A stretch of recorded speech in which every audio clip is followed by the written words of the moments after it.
Ekko, the boy who shattered time. Worn with genius-level intellect, Ekko constructed simple machines before he could crawl. His parents, Inna and Wyeth, vowed to provide a good future for their son. Zorn, with all its pollution and crime, would only stifle Ekko, whom they felt deserved the wealth and opportunities of Piltover.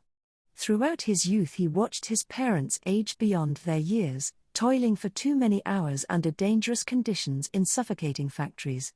They earned meager wages while greedy factory owners, and sneering Piltovan buyers, profited immensely from their labor.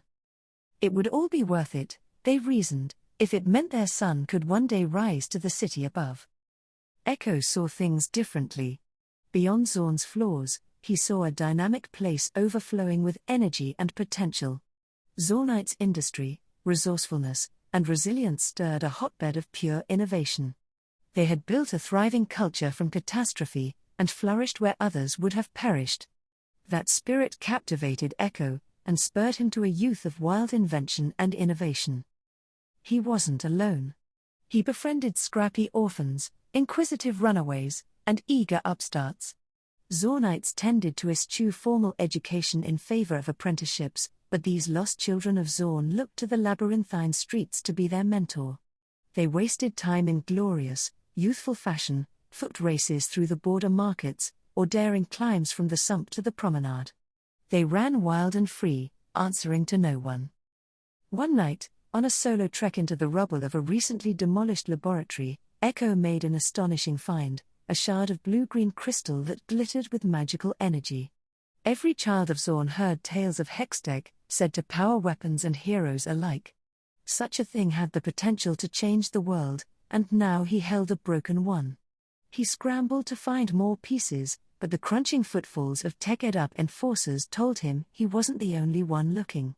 Ekko barely escaped, and returned to his home. He experimented madly with the crystal. During one less than scientific attempt, the gem exploded into a vortex of shimmering dust, triggering eddies of temporal distortion. Ekko opened his eyes to see several splintered realities, and several Ekko versions of himself, staring back in sheer panic amid the fractured continua. He'd really done it this time. After some tense coordination between Ekko and his paradoxes, they managed to contain and repair the hole he had torn in the fabric of reality. Eventually, he harnessed the shattered crystal's temporal powers into a device that would allow him to manipulate small increments of time. At least in theory. On his name day, his friends badgered him into climbing the ancient clock tower known as Old Hungary, so Ekko brought the untested device along with him. The lost children climbed, stopping occasionally to paint an obscene caricature or two of prominent Pilties. They were near the top when a handhold gave way, sending one of Ekko's friends tumbling to certain doom. Instinctively, as if he'd done it 1,000 times before, Ekko activated his device.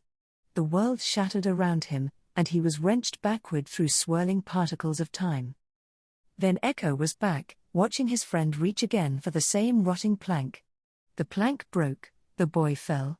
But Ekko was ready this time, diving to the edge and grabbing him by the shirt. Ekko tried to swing him to safety, but his friend became caught in the tower's clockwork gears, and... Stop. Rewind. Several attempts later, Ekko finally saved his friend's life.